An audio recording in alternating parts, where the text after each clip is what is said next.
Merry Christmas, everyone. I hope you are enjoying time with your family as we celebrate the birth of our Savior. I am wrapping up my gut health videos. If you have enjoyed this series, be sure to hit the like and subscribe button. Go back and visit all of my other videos on this channel. My goal here is just to share education and things that I come across as I'm doing my research and implementing some strategies that I'm learning about and finding. So as we wrap up, I'm just going to kind of go over some things. Mindset is really what this video is about. As with anything, it all starts in our mind. So gut health, mindset, it's all about mindset.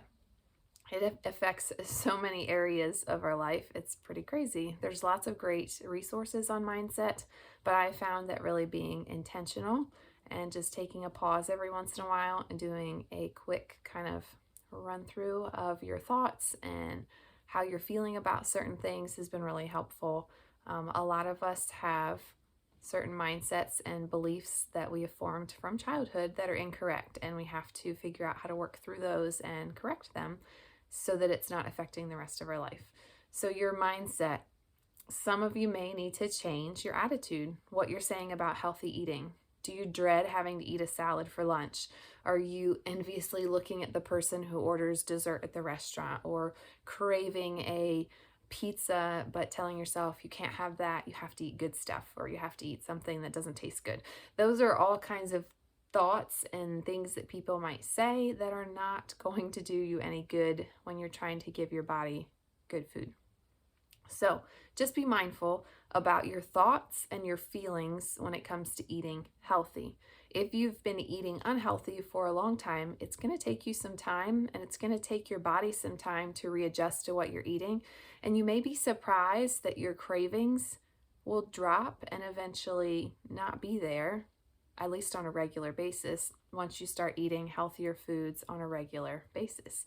Your body knows what's good for it, and it knows what it wants. Sometimes that tempting piece of cake is just too much to resist for your willpower, and it just kind of throws things off. So look at your mindset, look at your thoughts.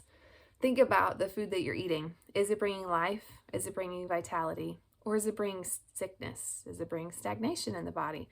Lots of processed foods are full of preservatives and things that are not good for you. I've read a couple of different places where people say, we're not really eating food anymore, we're eating food-like substances. And I've also seen experiments where people go to a certain fast food restaurant that I will not name here, and they will buy a burger and fries, and they will leave it in a box for years, and nothing happens to it. It doesn't break down. It doesn't grow things on it. It's pretty amazing and disgusting all at the same time. So if you're eating that and it's not breaking down over time, it's just creating more stress for your body. You're either feeding a disease or you're fighting it with your food choices that you need to make. And if willpower and temptation are hard for you, maybe just reframing it that way will help give you the oomph that you need to make a better choice when it comes to filling your plate. Am I feeding disease with this plate, or am I fighting it? Because that's the constant battle in your body. Your body loves that kind of homeostasis, happy place, but there's so many different variables and so many different things that it has to combat every single day, every single moment of the day. So giving it that good food is actually the best thing that you can do. I mentioned before in another video, but it's good to say it a couple of times. Dieting is not a sustainable choice. You will not be on a diet for the rest of your life, or you might drive yourself crazy. So make lifestyle changes that are sustainable, something that you can see yourself doing for a very, very long time into the future. This is not a quick fix. This is not a lose X number of pounds by X number of days.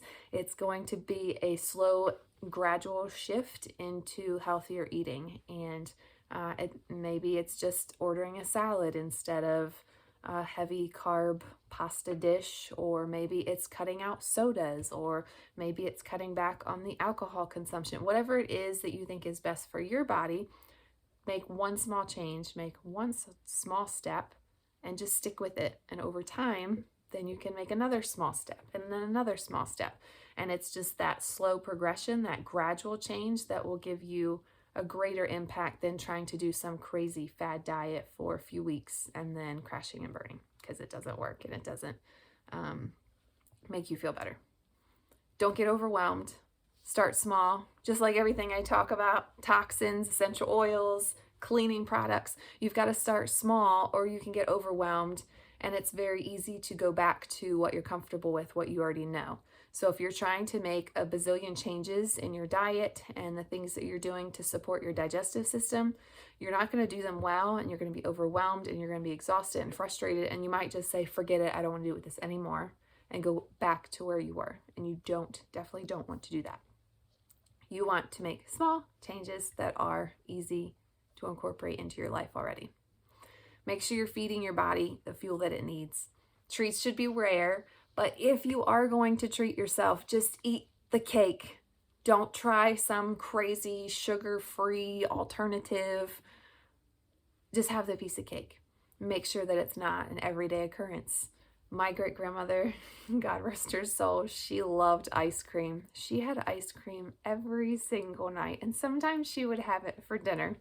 That is definitely not the best digestive advice. You make the choice of what is acceptable for you and your household. And just remember, if you have kids, you're modeling this for them as well. What's healthy and what's not. And they will pick up on the things that you're not saying and what you're doing. They're like little sponges just soaking it all in. So if you have a negative view on food, you're also passing that negative mentality into them, and they might struggle with that as they grow up. So if you're needing some motivation, sometimes when I want to make poor choices, I remember my kids are always watching me and they always want to eat what I'm eating. So sometimes that helps to motivate me to pick something better for my body than just the sweet treat that I might have been reaching for. I will drop a digestive link in the description for you to check out some products if you want to start incorporating some things and adding some help for your body, supporting your body with digestive health and gut health. I hope this series has been beneficial for you, and I hope that you are going into the new year with some ideas and maybe some different goals of things that you want to change, because we're always trying to make ourselves better, right? And learn more and do better. So I hope this whole series has been beneficial and given you some value and some tips to try.